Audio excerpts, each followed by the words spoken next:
አይም የተባለው አይኔ በራ ብራና ግንቻለ አማላ ይገርም ነገር እሱ በቃ ምን ማለት ነው። ሄርኩ ተጠመቅኩ በሃይላንድ ሚዜ ነበረ መብርሃን ግን ከማርሽኝ አልኩ ይዛኔ እንዴ ጸልየም እንትን ብዬ ማለት የሚገርም ነገር መብርሃን ከማርሽኝ እድሜ ዘመኔን አገለግላለሁ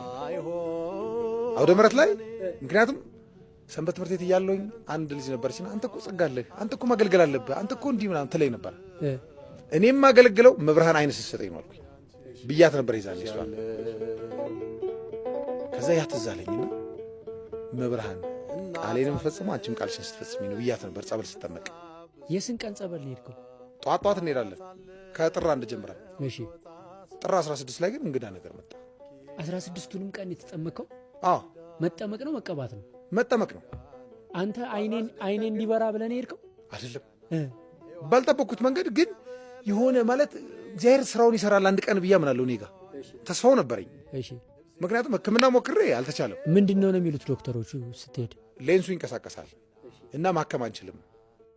እንደውም አንዴ ጠፍቼ ሁሉ የሚገርም ነገር ጠፍቼ ሁሉ ኦፕሬሽን ተደረጋለሁ ደብረ ማርቆስ የውጭ ዜጎች መጡ ተባለና ጠፍቼ ኦፕሬሽን ተደረኩና የት ተደወለላቸው ሲመጡ ኦፕሬሽን ላይ ነኝ ምክንያቱም ለመዳን ያለኝ ጉጉት በጣም የሚገርም ነበር ያ አልተሳካም እሺ አዲስ አበባ ተመቶ ኦፕሬሽን ተሞከረ አልተሳካም በኋላ ላይ ባልጠበቅኩት ሰዓት ባላሰብኩት ሰዓት እግዚአብሔር ግን አንድ ቀን እንደሚመረኛ ስለማምን ዝም ብዬ እኔን እንደ ኖርማል ነው የምንሄደው ጸበል ትሄዳለህ አይደል ዝም በቃ እንሂድና ዝም ብለን እንጠመቅ ተባለ ቆይ ሞመንቱን ንገረኝ እስቲ ማለት አሁን የዛ የበራ አይኔ አየ ያልከው ቀን እንዴት ነው ልክ ስትገልጠው ነው መጀመሪያ ምን አየክ የት ነበርክ እስቲ ሞመንቱን በደንብ ንገረኝ ጥር 16 ላይ ጧት እንሄዳለን ቤተክርስቲያን ተመነው እንዳየሱስ ተሳለምንና ሄድን ወደ ኪዳነ ምሕረት ጸበል ተጠመቅኩኝ እሺ ተጠመቅኩና በሃይላንድ ይዤ መጣ ያለው ትሮይ እሺ እምነት አለ እሱን እንትን ብዬ እስልማንያም ብዬ ዝም ብዬ እምነቱን ተጠምቄ ወጥቻለሁ እሺ ጥር 16 ላይ ልክ ተጠምቄ ዶርም ገብቼ እንደገና እምነቱን ድጋሚ እንዲስለው እንዲ ነው በቃ እንዲ ስለው ይሁን ከላይ ላይ እንደ እንትን የሚከላ ዞር የሚል ነገር የለም ቦግግ አሁንም እምነቱ ምንድነው እሺ በቃ የሆነ እንደዚህ መጋረጃ ነበር አልጋው ላይና ድብቅ ነው ያልኩት በቃ ደንግጬ ከዛ ሳይ የእመቤታችን መጀመሪያ ያየሁት የእመቤታችን ስዕል ከላይ ነበር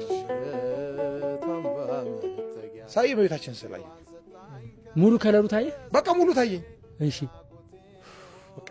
ምን ልበልሽ እግዚአብሔር በወንድሜ ሞት ሳዝን በዚህ ካሰኛልኩና ግን አንድ የኔ አካባቢ ያደኩበት አካባቢ ላይ አንድ ሴትዮ እልልልል አይኔ በራ ብለው በጣም ከደስታቸው ብዛት ወዲያው ደግሞ በሶስተኛው ቀን ጠፍቶባቸዋል እሺ ያችን አያለሁ አይ ሰው የሰማት ነገር ብዙ ጊዜ አትሳካለኝም ቆይ ላጽናት አልኩኝ መልሶ እንዳይጠፋ ፈራ አዎ በቃ ለሰው ከነገርኩኝ ኦሬዲ በቃ ይጠፋል ብዬ አሰብኩ 6 ወር ሲቀር አይደል የበራው አዎ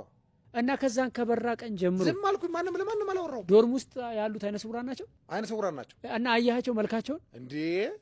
ሁሉንም በቃ ለመጀመሪያ ጊዜ ነው ያያቸው በመጀመሪያ ጊዜ ልክ ሳይ እናንተ የናው እንደ የምትመስሉት አልኳቸው ትፎግራለህ እንደ ያለኝ አንዱ የሚገርም ነገር እሺ ምን ማለት መልካቸው ድሮ ሳልከውና ስታያቸው አንድ ነው ማለት በቃ እንዴ እናንተ እንዲህ ነው የምትመስሉት እንደ አልኩኝና ድሮ እንቀላልዳለን ሳላሰቡት ልናገር ነበር አልኩኝ ያስኳት ከዛ የመጀመሪያ ቀን አሁን ለምሳሌ አይን በርቷል ወደ ካፌ ስትሄድ ካፌውን አየኸው ወይ ወደ ዩኒቨርሲቲ ወደ ክላስ ስትሄድ ከዛ በኋላ መምህራኖቻችን አያቸው ወይ ሴቶች አንባቢዎች የሚያነቡልን ልጆች ቆንጆ ናቸው ወይ እንዴት ነው እስኪ ንገረኝ በደንብ አንተ እሺ በጣም የሚገርም ነገር በውስጤ ማለት አሁን እንደነገርኩ ለሰው መናገር በጣም ከባድ ነው